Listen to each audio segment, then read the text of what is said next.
Hello everyone, আজকে আমরা দ্বিতীয় পর্বে দেখব মেঘনাদের সঙ্গে ছদ্মবেশী লক্ষ্মী এবং শেষটুকুতে তার স্ত্রী প্রমীলা সুন্দরীর সাথে কথোপকথন। তো চলো ঝটপট শুরু করা যাক।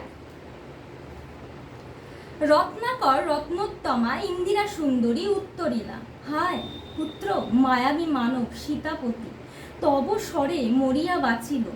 যাও তুমি তরা করি রক্ষ রক্ষ কুলমান, এ কাল সমরে রক্ষ চূড়ামণি।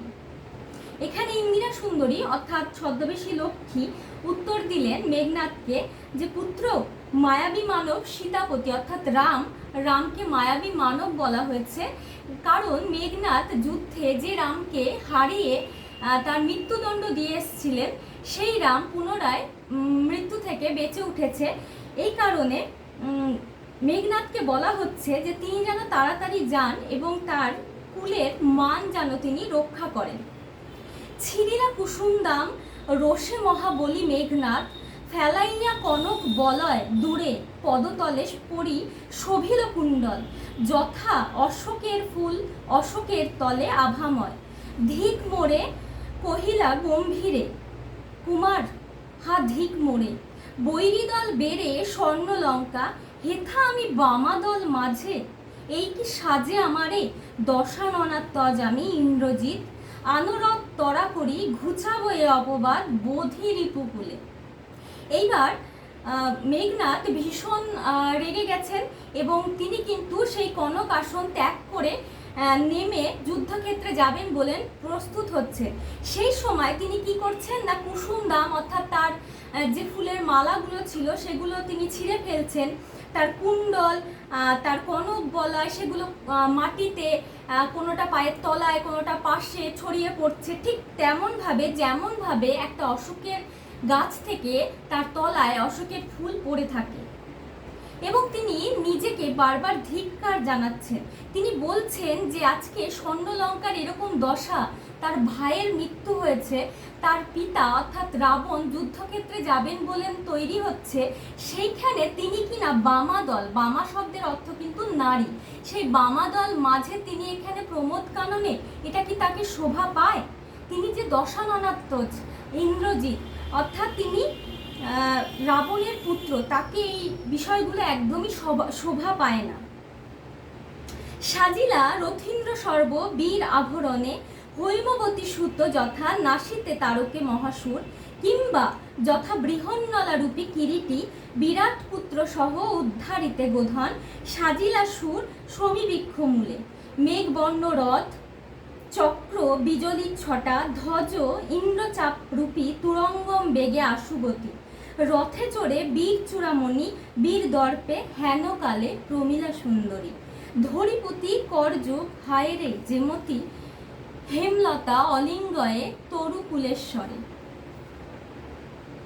এখানে কয়েকটা প্রসঙ্গ তুলে আনা হয়েছে, যেখানে হৈমবতী সুতা অর্থাৎ কার্তিক এবং বৃহন্নলা, এখানে বৃহন্নলা শব্দের অর্থ কিন্তু হিজড়ে, আর বৃহন্নলা রূপী কিরীটি অর্থাৎ অর্জুনের কথা কিন্তু এখানে টেনে আনা হয়েছে, কারণ তারা যেভাবে তাদের রাজ্যকে যুদ্ধ করে বাঁচিয়েছিল ঠিক সেইভাবেই মেঘনাদ পুনরায় যুদ্ধক্ষেত্রে যাবেন এবং তার রাজ্যকে তিনি রক্ষা করবেন। তার যে রিপু অর্থাৎ শত্রুকে সব নাশ করে আজকে তাদের কুলের মান তিনি রক্ষা করবেন। এখানে যে তিনি রথ, সেখানে সেই রথের থেকে বিজলি ছটা, কোনো জায়গায় তুরঙ্গম বেগ, এই সমস্ত বিষয়গুলো দিয়ে সেই রথের যাত্রাটাকে তুলনা করা হয়েছে। কিন্তু এমন সময় প্রমীলা সুন্দরী অর্থাৎ তার স্ত্রী প্রবেশ ঘটবে। হাইরে যেমতি হেমলতা অলিঙ্গয়ে তরু কুলেশ্বর, কহিলা কাঁদিয়া ধ্বনি কোথা প্রাণ সখে, রাখিয়ে দাসীরে কহ চলিলা আপনি, কেমনে ধরিব প্রাণ তোমার বিরহে এ অভাগী।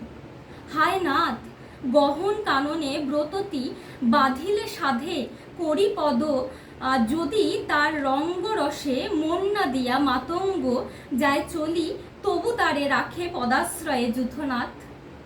তবে কেন তুমি গুণনধি, ত্যাজ কিঙ্কিরে আজি, হাসি উত্তরিলা মেঘনাদ। এখানে প্রমীলা সুন্দরী যখন প্রবেশ করলেন, তিনি এসেই কিন্তু মেঘনাথের পা জড়িয়ে ধরলেন। তার কারণ প্রমীলা সুন্দরী জানতেন যে মেঘনাথ আজকে যদি যুদ্ধক্ষেত্রে যান তিনি আর পুনরায় ফিরে আসবেন না। সেই জন্য প্রমীলা সুন্দরী তার পা ধরে তাকে যুদ্ধক্ষেত্রে যেতে দিতে চাইছিলেন না। ঠিক এইখানে তুলনা করা হয়েছে একটা হেমলতা যেমন একটা বড় গাছকে জড়িয়ে ধরে থাকে, ঠিক সেইভাবেই প্রমীলা সুন্দরী কিন্তু মেঘনাথকে জড়িয়েছিলেন, তার চরণ ধরেছিলেন এবং তিনি ভীষণভাবে কাতর প্রার্থনা করছিলেন মেঘনাথের কাছে যাতে মেঘনাথ যুদ্ধক্ষেত্রে না যান। কিন্তু মেঘনাথ হাসলেন এবং উত্তর দিলেন। হাসি উত্তরিলা মেঘনাথ, ইন্দ্রজিতে জিতে তুমি সতী, বেঁধেছ যে দৃঢ় বাঁধে, কে পারে খুলিতে সে বাঁধে। তরায় আমি আসিব ফিরিয়া, কল্যাণী সমরে নাসি, তোমার কল্যাণে রাঘবে, বিদায় এবে দেহ বিধুমুখী।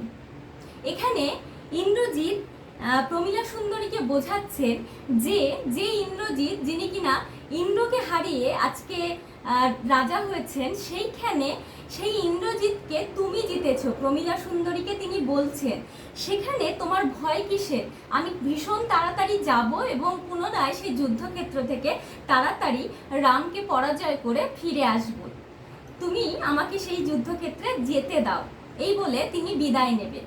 পরবর্তীটুকু আমরা দেখব পরের পর্যায়ে। ধন্যবাদ।